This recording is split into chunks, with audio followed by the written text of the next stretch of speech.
policy is important for everybody today. It's not something which people in South Bloc or or even I would say the larger political class or the people involved in diplomacy have stakes in. I've tried to bring out how the normal people, the average people have stakes.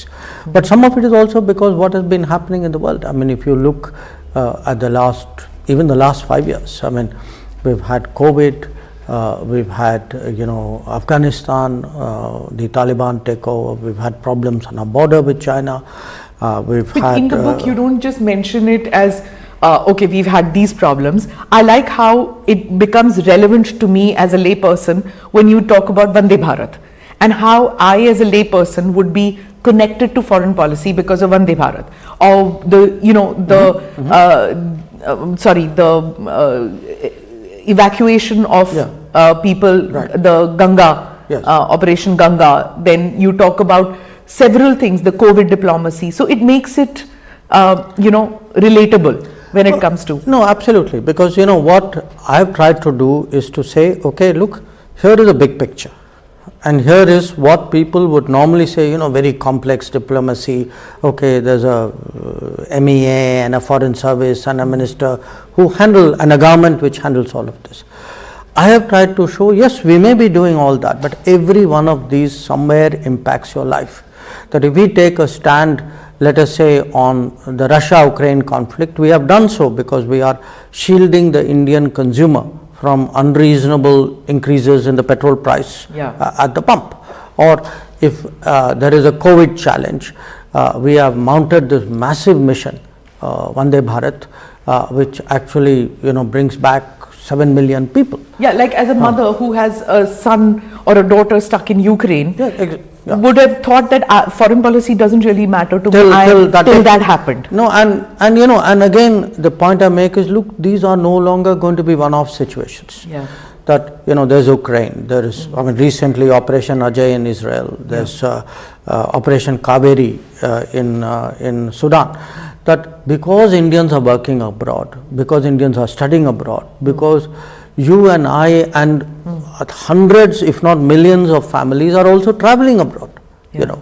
People go as tourists. If you look at merchant shipping today, look at air crew, look at the people working in hotels, people who have jobs, blue collar jobs abroad. So we are globalizing. We need to know what those big dangers are out there.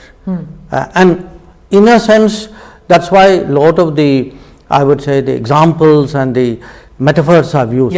The big dangers, sometimes all the players are not aware what it means to you, but at the end of the day, it means something to everybody personally. Correct. And the other interesting thing that I liked in the book was the allegorical references and the metaphors that you drew from the Ramayana. Mostly when we read books about foreign policy or statecraft or national security, they derive their references and their metaphors from, say, the Mahabharata. But I found it interesting that you found lessons on statecraft, diplomacy, everything from the Ramayana, and that was very interesting because, I mean, things like what Vibhishan did or Valivad, that, when it comes to statecraft, you could draw from that epic was very interesting. Why Ramayana? Well, there's both a logic and an incident. Okay. The incident actually was when I was preoccupied writing the book. I'd gone to give a talk about my previous book. Okay. And somebody actually asked me, my recollection is it was in Pune, saying that, look, you've used Mahabharata, so have you ever thought about using Ramayana as a context, as something to draw from? And it was there somewhere at the back of my mind, but I think that incident compelled me to look at it. But there's another reason also. The other reason is, look, Ramayana, there's a difference in era, even in what are norms and standards. I mean, by the time you reach Mahabharata, it's absolute realpolitik. I mean, whereas I think it's important today to remind people that a reputation also has a value, that it is not something, which is hot air, and it's not posturing, that standards mean something, rule of law means something, norms do count. So, but even those who have a higher purpose have to practice statecraft, and those who practice statecraft must always remember the higher purpose. So, in a sense, I've tried to in Ramayana really also to bring out I would say the ethical, or our striving at the end of the day for a better world. Not that we win any which way and take what we get. In the book, while reading the book, it's a bit confusing. Am I reading a book written by an academician? Am I reading a book written by a diplomat turned politician? Or am I reading a book written by a politician turned academic once again? It's like I can't figure out, like, when you read a book, you want to know what the author is, who the author is, why is he looking at this prism. So what are you writing as? I think a mixture of all of them. The diplomat in me has in a sense, you can say, the domain knowledge and the experience which I talk about. The politician in me feels the need to communicate that to, as we said, to the everyday world, to the normal, to the Samanya Nagrik, you can say. And in a sense, look, if there are perhaps two sagas, two stories, all of us have grown up with, this is really the Ramayana and Mahabharata, and we often use so much of the metaphors and the situations and the comparisons in our normal life. If I were to talk to you chatting, I may bring up some reference there. So why I used that was also to remind people, look, we are a multiple sort of millennia old civilization. When we discuss the world, can we think about doing it on our terms and in our framework, in our construct? So there was that part of it also, that for me to think of the world, I mean, as you can see, what I've tried to do is to take a particular theme and to try to give it a Ramayana type relevance. So say, for example, I've used the coalition building, how Lord Ram very carefully constructs a coalition and what it takes to construct a coalition. It doesn't happen by itself. Or even in diplomacy, I mean, you've heard me say before that the two preeminent examples of diplomats are Hanuman and Shri Krishna. But there are others, Angad, for example, or even his mother Tara. These are people who in very difficult situations practice their diplomatic skills. So I like the Vibhishan part too. The Vibhishan part, that was very interesting, and I wanted you to expound on that. I wanted more details, because many times we think of Vibhishan as, okay, traitor from one aspect, but you said that there's more to it. Well, there are two angles from which I've approached Vibhishan. One, of course, that Vibhishan itself, in a sense, is a person torn between a commitment to the right, to dharma on one side, and the fact that he's from Lanka and really, he's Ravan's brother. So that's the dilemma that he has. But I've also tried to put the other side. I mean, we always think of, when you say Vibhishan, what is he? But think of what must have been passing through Ram's mind when Vibhishan turns up. So is it ethically or morally right what he did? And then you bring it to, I don't want to be a spoiler and explain how you bring that with today's India, but it is interesting how you draw the parallel out there.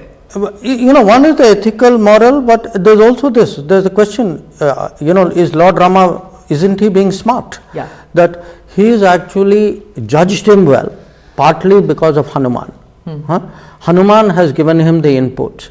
This allows him to make a judgment about Vibhishan, which actually is not shared by those around him. They are very suspicious of him. Yeah. Whereas he realizes the value of what it means to have someone like this on his side. And also for the general good of the people. You keep saying that it's not just being moralistic in isolation, that one sees the stories from Ramayana. Everything is associated with the good of the people in mind. And I like how you bring the parallels. Well, in today's political parlance, I would say delivering what can be nobler than delivering good to people and changing their lives for the better. I have to ask you about the title. It's Why Bharat Matters. Bharat and India interchangeably, and you come to the title of the book in the very last chapter. Yes. So usually, again, like I said, that many presumptions that one has while picking up a book written by a minister, you overturn many of that in this book. And one is that Bharat Matters. Well, again, I want people to read the other 10 chapters before getting there. But look, there's a very active debate right now. I think in many ways, obviously, people use that debate for their own narrow purposes.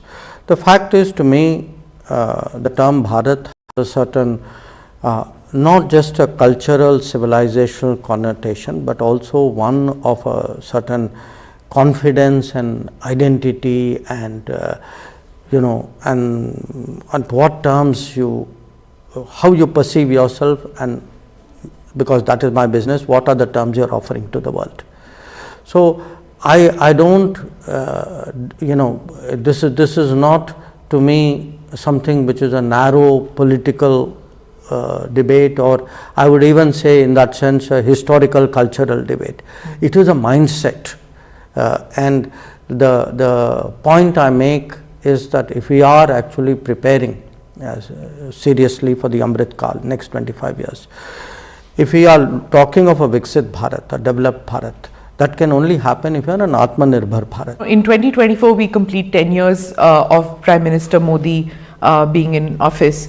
You've been Ambassador, Foreign Secretary, EAM during this tenure. What have been where do you see the pivot happen in Indian foreign policy, and what were the challenges when you took over as Foreign Secretary, as EAM?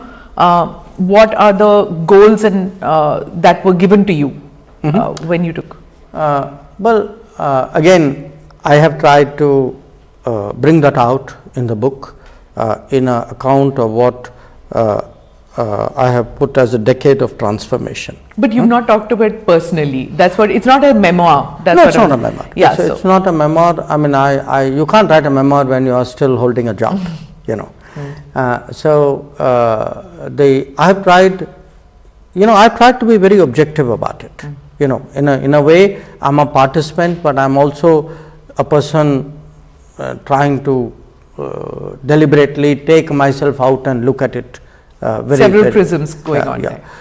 And I would say it was not so much that there was a turning point, I mean, unless, and you can call 2014 as a turning point. Once, Modi comes in 2014 and really weighs the foreign policy which now he's taken charge of. That's essentially the chapter which I described, where you can see, he feels the need for a new construct, that one where the neighborhood, very generous, non-reciprocal policy towards a neighborhood which brings the neighborhood in closer, to the fact that we have an extended zone. The mandalas that you talk about. Yes, the Southeast Asia, Indian Ocean, the Gulf, Central Asia. Now, we had made some progress definitely in Southeast Asia, but if you look, for example, at the Gulf, I mean, it was amazing. I mean, this is a region so near us, so many Indians living there, so much oil imported from there, yet politically very, very neglected. I mean, a country like UAE, for example, had not had a prime ministerial visit from before Modi went there, from the time of Indira Gandhi. And then you will look at the Indian Ocean. Again we were dealing with it like, this piecemeal. Island, that island, yes, piecemeal. I mean, there wasn't a single integrated construct. And again, in the case of Central Asia, that intensity of connection was not there. Then the ability really to engage multiple the major powers.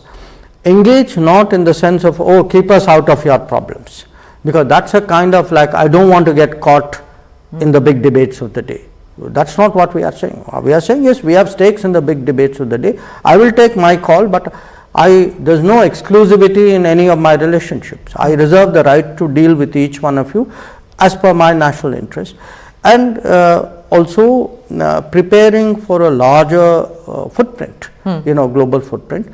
Then the entire approach to the diaspora has undergone a change. Absolutely. Yeah. From 2014 onwards, they were suddenly in center focus, right. And they remain so, because initially it seemed as if there were many articles which came, op-ed articles, which said that this is just the start, in grip of the foreign policy, he is going to ignore the diaspora and get on with the leaders, but that's not happened. Well, I think, as has been the case for the last 10 years, a lot of people who've been writing about it really have no idea what is happening. What to expect, at least nobody knows. Yes. So maybe by writing this book, I may be doing everybody a service, at least. By demystifying saying, okay, here is a logic, here is a narrative. Yeah. Why don't, I'm sure those who are open-minded enough to want to learn would probably find some benefit. But the other part is also, if you look at the big global issues of the day, that say, for example, climate change. We were perceived as one of the countries holding back. Today, actually, whether it is the International Solar Alliance, the Disaster Resilient Coalition, in fact, having been with Prime Minister Modi in Paris, in Glasgow, recently in Dubai, we've actually sort of taken the lead when it comes to the COP meetings. And I will read out a couple of quotes from the book. In one of them you say diplomacy is about chemistry and credibility, and you keep referring to that in the book several times, about how this chemistry, especially with the Prime Minister and world leaders, how it's impactful on delivering on foreign policy. Could you tell me a little bit about how these 10 years have mattered as far as this chemistry and credibility is concerned? I mean, look, it's not that difficult to appreciate. I mean, let's for a moment not think of the leaders, okay? If two people have not met each other, have not spoken to each other, have not spent time with each other, how could they possibly relate to each other? I mean, it's obvious, isn't it? And yet, when you have, when we say, okay, India is growing. I mean, surely if India is growing, our interests are growing, that means we need to be much more active and much more engaging, and there must be that kind of connect, because at the end of the day, leaders do, a large part of policy making derives from the judgment that a system, especially the system's leader, makes. Now, if I have not even spoken to you, how am I going to influence your judgment? So, if you see the last decade, to me, one great, I would say, advantage, a tailwind I've had as Foreign Secretary and now as EM, is the fact that in many countries, when you go there, the fact that the President or the Prime Minister, they know Prime Minister Modi, they admire him, they've spoken to him, they've discussed something, they've done something, this counts an enormous amount. And the hugs and the Twitter engagement, the X engagement now, or social media. The Prime Minister embraced social media right away, and then every meeting that he's had with heads of state and government, he tweets about it. Then those people, the heads of government, they tweet about it. So this is, social media has played a very large role in this chemistry and credibility business. Yes, it has. I think also to some extent they look there was that example which was captured by the cameras, where President Biden is telling Prime Minister Modi, saying, whatever, you have a 70-something% approval rate, so how do you do it? I think other politicians, like in any competitive profession, they look to see, okay, how is the peer faring? Okay, for them, the fact that a prime minister is doing well in the country, doing well could be an election result, doing well could be 7.7 growth rate, doing well could be handling COVID, doing well could be deploying 5G. So they make these judgments. But at the if President Biden wanted this kind of rating, he could have come for the Republic Day parade. He could have got a Namaste Biden, like Namaste Trump. No, I think that was a different issue, because we got, it was tied to the Quad also, and we couldn't get a landing zone there. Explain what is landing zone to layman. No, meaning we couldn't get everything agreed with everybody. So therefore it didn't work. Okay, another quote which I found interesting was, a nationalist outlook will naturally produce a nationalist democracy. Now, is it something that, and you also say that it's something that the world will get used to. Now, this is something that many people have written about, those who have seen Indian foreign policy evolve, that there is a kind of a muscular foreign policy now. It's a nationalist foreign policy. I would say confident, not muscular. Okay, confident, your choice of word. Some say, like you would say confident, some would say it's bombastic at times even, because of this, the domestic policy is so nationalistic, it's reflecting on the international interactions that the Prime Minister, that the Foreign Minister and everybody else has.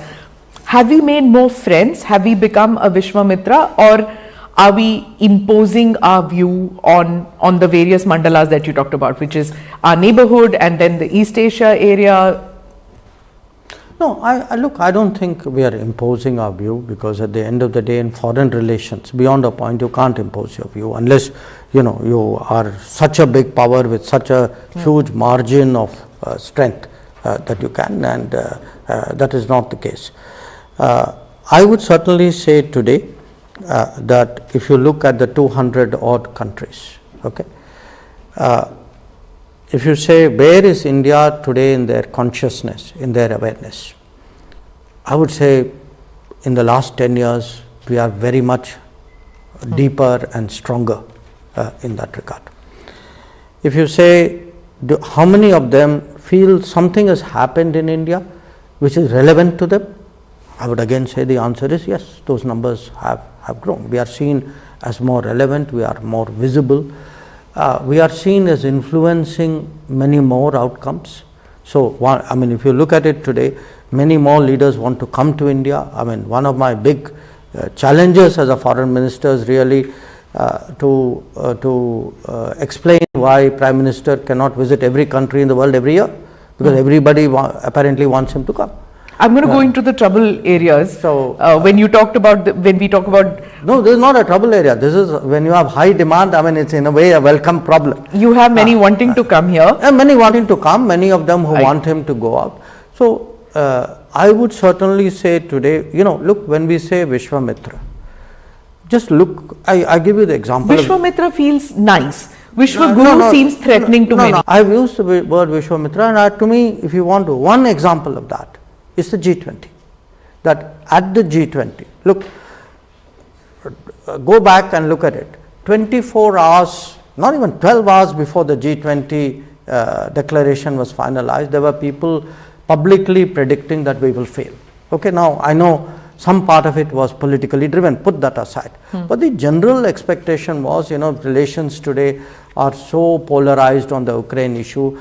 If the concerns of the global south have become so strong and yet being contested in a way or not being recognized duly by others. So there was a north-south divide, there was a east-west polarization, different countries were pulling in different directions, and yet the fact was eventually we got everybody to come to the table. And I accept, when they all came to the table, they deserve credit. But finally, the truth is, they came to the table because everybody ultimately had a relationship with India. The other 19 countries said, yes, this matters for India. This is something which is right. So because the fact is everybody made a compromise. That's how it happened. Yeah. You know. So, but that happened, and then suddenly we saw ties with Canada plummet. It happened literally within weeks. But that what went wrong there? That is, I think, I mean, I it honestly do not during see the summit. Look, I do not see a correlation there. No, I mean, getting everybody around on a G20 has nothing to do with the Khalistani issue in Canada. I mean, the Khalistani issue is not a new issue. The Khalistani issue has existed for decades. Why do you think that it has become such a thorn in the flesh for India-Canada relations? And why do you think Prime Minister Trudeau, for a handful of Khalistanis, has put relationship with India on the rocks? Look, I can explain my government, my Prime Minister and my book. But you're also an academic, you're also a diplomat. I do not, it's not for me to speculate on other Prime Ministers, but I will tell you the issue at heart. The issue at heart is the fact that in Canadian politics, these Khalistani forces have been given a lot of space and have been allowed to indulge in activities which I think are damaging to the relationship, clearly not in India's interest, but I would argue not in Canada's interest either. But unfortunately, that is the state of their politics. How do you see the allegations that Canada makes on India with regard to deaths which have taken place, unexplained deaths which they call, and the investigations they are doing, and compare it with what the Americans and how they are reacting? Smita, I have spoken about this before. It is not obviously a subject relating to my book, and we are not here to do a press conference. Right. I mean, I've been quite clear on this, that if somebody gives us something to investigate, we'll look at it. Right. I will move on to, in your book you talk. Yes, let's stay with the book. In the book, you talk about legacy building also, and about how everything that has happened in the Modi era has worked towards a goal. In 2024, will India and China bury the hatchet? Because there is in one part you talk about relationship with France and how it has gone forward. You talk about relationship with Japan. These two stand out clearly in the Modi era, having taken an upward trajectory. The two which don't take an upward trajectory, one is China and the other one is of course Pakistan. Pakistan barely makes any mention in your book, but China. So will steps be taken in 2024 to bury the hatchet? See, I cannot answer that because obviously, as they say, it takes two hands to clap. But I pose the issue, and I pose the issue in this manner, that if you look at the last 75 plus years of our foreign policy, we've had a strain of realism about China, and we have had a strain of, I can say, you can call it idealism, romanticism, non-realism, you can say. And it begins right from day one. I mean, where there is a very sharp difference of opinion how to respond to China between Nehru and Sardar Patel. I'm giving a certain attitude here. So I would say the Modi government has been very much more in conformity with the strain of realism which originated from Sardar Patel.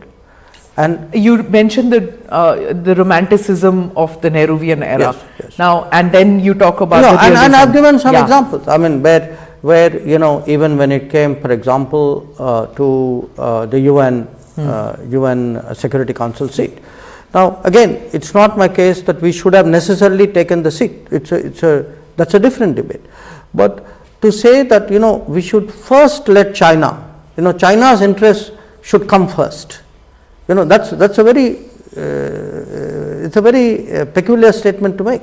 And you also write that there was no reciprocity in the years after that from China? Yeah, no. So there is a judgment here. There is first a judgment about what we should do, then there is a judgment about what you should expect. You know. So I think today, you know, what will happen with China, I mean, I argue for dealing with China from a basis of realism, that strain of realism which I feel extends all the way from Sardar Patel to Narendra Modi. That is the strain of realism which I feel should allow us to have a certain approach. The alternative strain, which starts from Nehru's in a sense China first policy, because he says first let China take its seat, then we will see for India. China first. So from China first policy, it ends up as Chindia policy. I know people had forgotten that horrible term, Chindia. Well, I think you should ask the inventor of the term. Yeah, it's very cringeworthy to read it today. But there you are. Yeah. You've been ambassador in China. You've met with several of your predecessors who were foreign ministers. You as a foreign minister, as an external affairs minister, how do you see the pivot that India has taken with regard to China? No, I don't think, look, I don't believe it's a pivot we have taken. You know, we have tried to construct a relationship which is based, as I say, on three mutuals. And the fact is that unless there is a mutuality of, you know, that mutuality is recognized, this relationship will find it very difficult to progress. And today, part of our problem is exactly because in 2020 agreements were disregarded, and the mutuality on which this whole relationship is predicated has not been followed, that we have the situation we have. So when you ask me where would it go, I would say a lot of it would depend on what is the Chinese policy. In the book you mention a number of places or times in our history where mind games have to be played by diplomats, by politicians when dealing with other countries. With China, did we always lose out on this mind games thing? No, I don't think we always lost out, but I would argue that at various points of time, you know, we could have, you know, say there was, when we talk about the parts of the past which today would be very difficult for someone to understand, the Panchsheel agreement is another such example. You know, so I would say that today, that's why I come back to Bharat, that the role of confidence, the role of assurance, the fact, I mean, we are multiple millennia civilization, you know, all this should be in our demeanor, in our standing, and in the way in which we approach other countries. You confuse people because of this demeanor. Let me be honest with you. You were in Russia and you posted that picture, and then you were sitting with President Putin, and in the Western press there was an absolute meltdown that now Dr. Jaishankar is there, and then there's this bonhomie between President Putin and Prime Minister Modi, untrustworthy friend and ally. The Western media just doesn't know how to read you. No, if people can't read me, that means my mind games are working. Okay, but the answer is, honestly, I see no reason that people should take any, you know, what was happening other than at face value, because we have always maintained that the Russia relationship is a very important one, very steady one. I've written about it in my book, and I said it in Moscow. I mean, I said it publicly in Moscow even before my meeting with President Putin happened, which is that we value this relationship. It's a relationship that has served India where, look, I'm looking at it now from an Indian perspective. And that's also part of being Bharat. Part of being Bharat is you must look from perspective of your interest, not allow other people to decide your judgment and your responses. You know, when you write about the Quad and then the disappointment when the Quad had to take a back seat, and then it comes up again. Well, it comes into focus when Prime Minister Modi comes in. Again, it comes into focus. So obviously, when it's Quad, and then there is Russia. Who are the new friends? Who are the old friends? Is everybody a friend? This Vishwamitra bit, I know you're going to come back to that. Is everybody a friend? How do you choose your friends and allies? No, again, look, a country which has maximum friends and minimum adversaries is obviously one with a smart diplomacy. So, why would a country restrict its friends? Why would it say, I will choose you and not choose you, unless your interest compelled you to do that? I am today focusing on how do I expand my relationships, how am I more present, how am I more influential. So, for me, the more friends I have, the more forums I am member of, the more places where I can influence, sway outcomes is good for me. Now, it's the others who push you, you know, this is the mind games that others play, that, you know, they would say, you know, if you are a democracy, you must do this, this, this. So, if you should ask them, well, if that is so, please look at the mirror and tell me how you were behaving as a democracy. So, everybody, after all, you know, look, it's not like every country has its values and beliefs, but every country has its interests as well. And every country finds a balance. So, when others come and tell you that you have no interest, that, you know, you must go by what has been decided elsewhere, that's when you lack that self-confidence to say, excuse me, I think I am going to do something else because I have looked at it very carefully and my interests have taken me in a certain direction or asked me to take a certain position. But that's exactly what has been happening post G20 in the foreign media. Almost on a weekly basis, one is seeing articles that this assertive India on the world stage is happening at one level, and at the other level it is at the cost of diplomacy, democracy sliding, or democracy indicators sliding in India. Yeah, but you know, I've not I've made some references to that democracy narrative. That is also a mind game. You know, that is, you know, when I think I'm regretting using that word now. No, but seriously, just look at it this way. There are people who apparently feel more confident of their support outside India than inside India. They get support from outside India. So, we have this constant barrage. We have had this from 2014, it increased after 2019.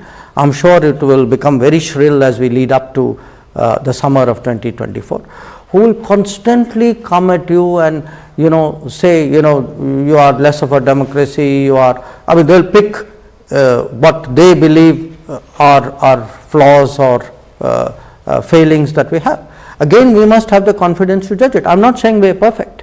I am not saying we do not have room for improvement. Everybody does. We certainly do. But I would say, please look at their motive and their agenda. They are not agenda less. They are not motive less. They are trying to push a certain line because they have a certain interest. So, do not necessarily take what comes in the foreign media at face value. Because when you look at the kind of, you know, shall I say, multiple standards that they practice, I mean, you are talking of the state of democracy in this country. I mean, give me any yardstick of democracy. You know, are your elections fair? Is your participation growing? Are, you know, broader and broader sections involved? Are your institutions working? I mean, I would say I am doing as well as any other democracy. Frankly, I could, if anything, I could be passing judgments on a whole lot of other democracies. But India doesn't. You know, we are very dignified people, and we. That's what I want to know. Why is it that India doesn't have its own, or the Indian government? I'm not talking about just the Modi government, and even the earlier governments. There have been no statements regarding slide of democracy of other countries. You have a point. You have a point. I think part of it is because we also have a tradition where we do not make very intrusive, you know, judgmental statements about other people's politics. That's been part of our tradition. Maybe with the passage of time, that too may change. Many things in the country are changing. We were talking about Vishwamitra and the friends, and in the book you mentioned that no country is irrelevant to India. What happened with Pakistan? You did make Pakistan irrelevant to India. No. I think I would not agree with that. You haven't been there? I haven't, sorry? You haven't been to Pakistan, you made it irrelevant? As foreign minister? As foreign minister. Well, I think that's partly because of how they reacted, after 2019. But I think the way you're phrasing it is perhaps a bit too strong and doesn't quite capture what is the situation. What Pakistan was trying to do, not now, but over multiple decades, was really to use cross-border terrorism to bring India to the table. Okay, that in essence was its core policy. We have made that irrelevant by not playing that game. Now, it's not a case that we don't will not deal with a neighbor. After all, at the end of the day, a neighbor is a neighbor. But it is that we will not deal, on the basis of terms that they set, where the practice of terrorism is deemed as legitimate and effective in order to bring you to the table. Talking about relevance and irrelevance, you do mention our neighbors. You talk about Sri Lanka in the book. And is there a new challenge now that we have in Maldives with the new regime taking a pivot against India towards China? The new regime has just come in. We had a brief meeting between our leaders, Prime Minister and their President. We have to see where we go on from here, because my takeaway from that meeting was that there was a recognition on both sides of the importance of the relationship. So we have to wait to see how that recognition plays out. Right. Coming back to your book, you talk in one of them about the three doctrines, the roads not taken. That I found very interesting. I'm sure that will be just for another book at one point of time. PatelMasani and in fact, Ambedkar. Patel on China, Shama Prasad, Dr. Shama Prasad Mukherjee on Pakistan, yeah. Dr. Ambedkar on China and America. Yeah. Because not many people know how strongly, how much he was disturbed by the manner in which our relationship with the US did not fare well in that period. And finally, Minu Masani, because Minu Masani I referred to in terms of, where sometimes the practice of non-alignment could end up doing, which is, you could lose your bearings. I mean, that's essentially what he's saying. Yeah. Now, it's not, I have again tried to be very objective. It's not my case that somebody is wrong and somebody is right. My purpose of writing the chapter was to remind people that, look, what you take as a given, that this was the only course which India could have followed, may not be true. That at that time, many years ago, there were very intense debate. After all, these are your three key relationships, China, Pakistan, America. On these three key relationships, there were very major debates and choices were made. And today, after 7.5 decades, it's important we look at those choices, if only to ask ourselves and see whether there is wisdom to be gained from that. And certainly today, when you look at those three choices, those three accounts, I would suggest to you that a lot of what they had to say maybe had more merit than people thought at that time. So the students of international relations, you give like a teaser in this about the conversations and about Shama Prasad, and in that like in one of them which you said, as Mukherjee was to state in Parliament, India went to the Security Council on the question of aggression, not on the question of sovereignty, of accession. So this was a very interesting point. If students of foreign policy want to read about this, those who are studying it, where should one go to read about these conversations and about this?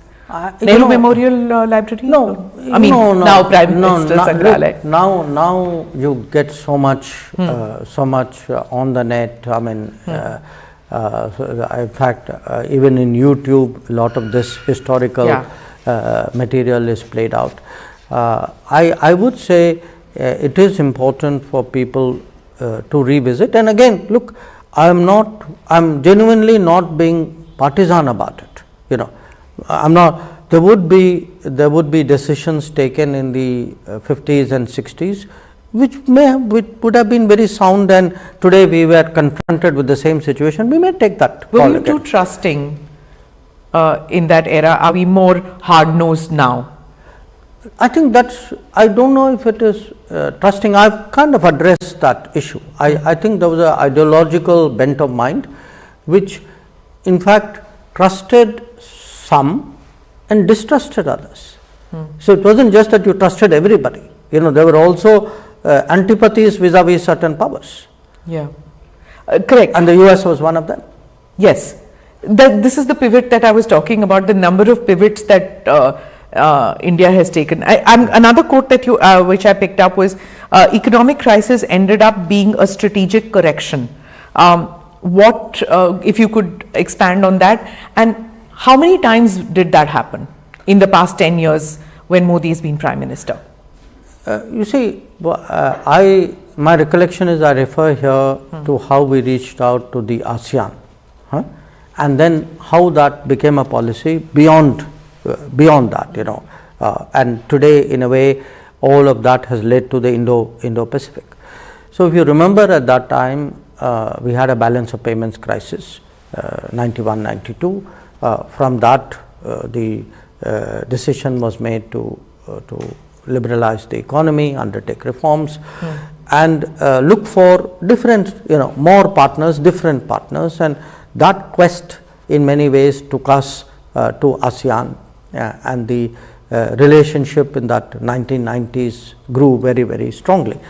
And what it did was, it really became then the base to go beyond the ASEAN, to Japan, to Korea, economically to China, to recently much more, particularly after Modi has come to Australia. So my point was, the trigger was an economic crisis, but if you see the consequences, it ended up as something much bigger.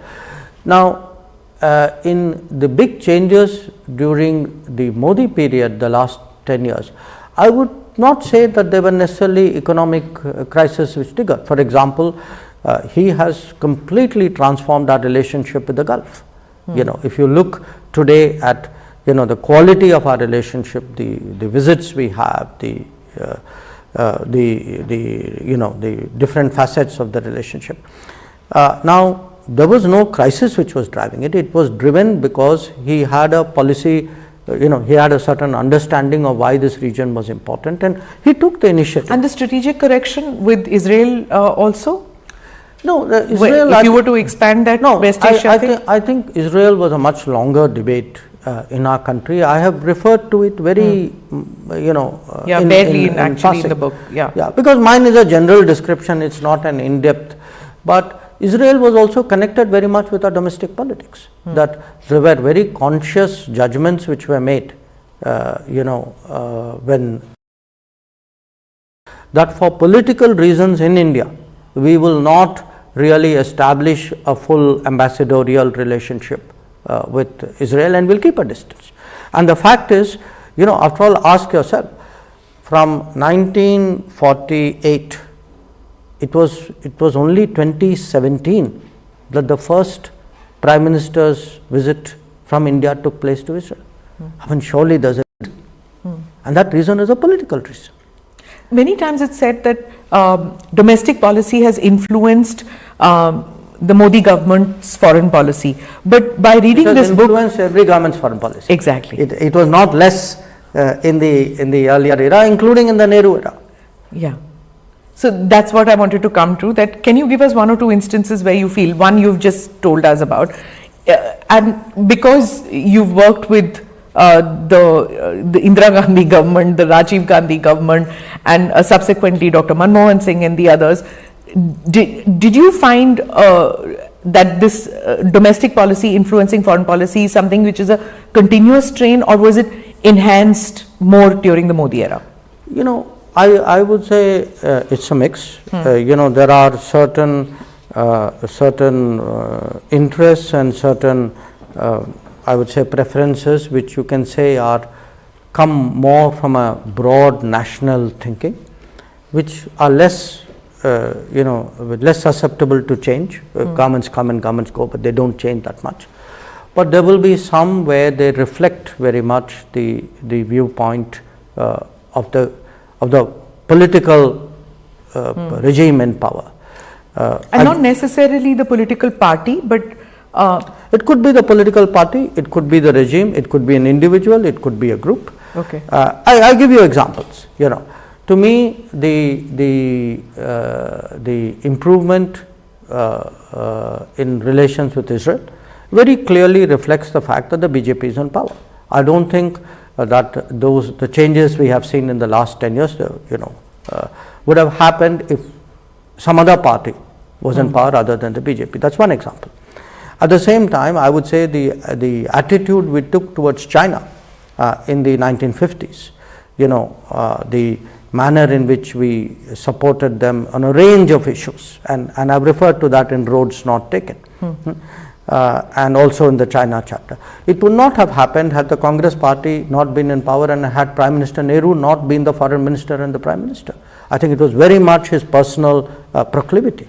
The same, in a sense, I would say about taking Kashmir to the UN, that it was something very much which was Prime Minister Nehru's personal push, which took that issue to the UN.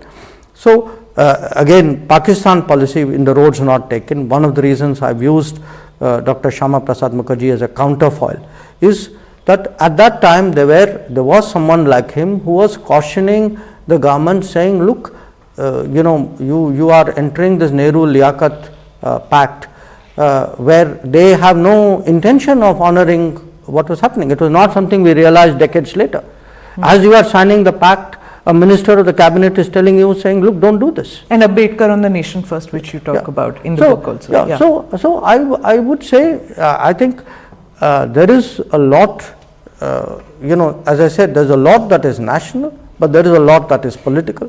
In the book you talk, and I'm quoting again, the surge in India's self-confidence, and you talk about aspirational India, refer to this several times. What has been your feedback in the past 10 years of the Modi government? What do people, when you interact, you go to college campuses, you meet with people, you meet with students, I've seen you interacting with the youth.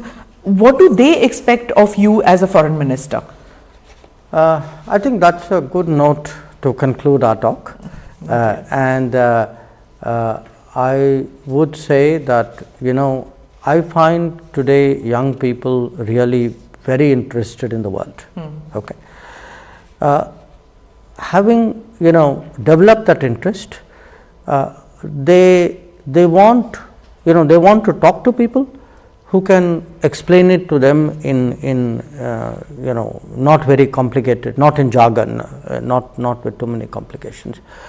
They have, I think, an understandable pride about their country and our and what we are as a people, and they clearly like that to be projected at the world stage.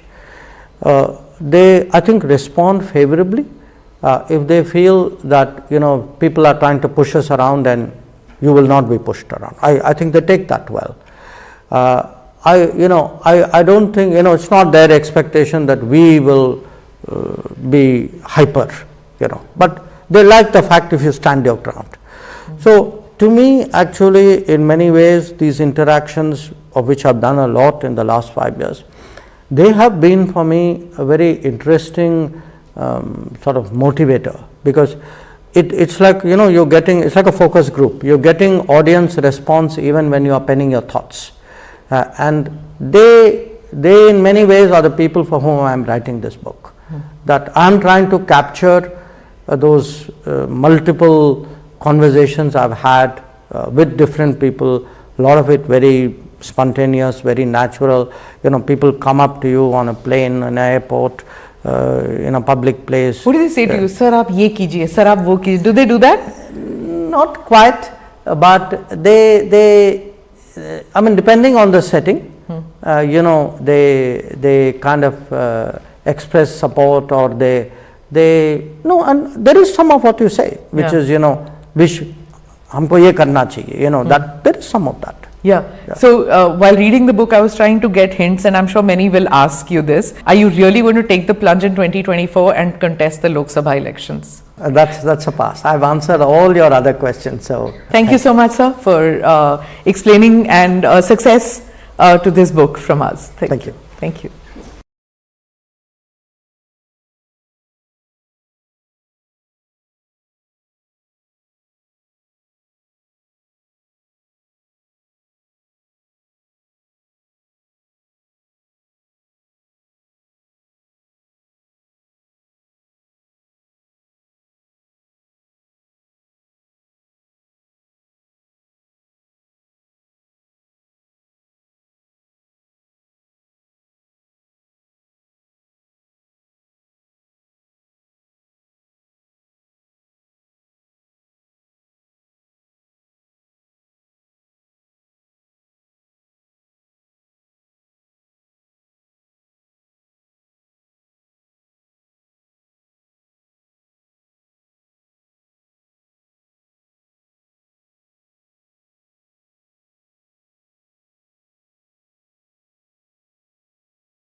Comedy है और उनको अच्छी लगेगी।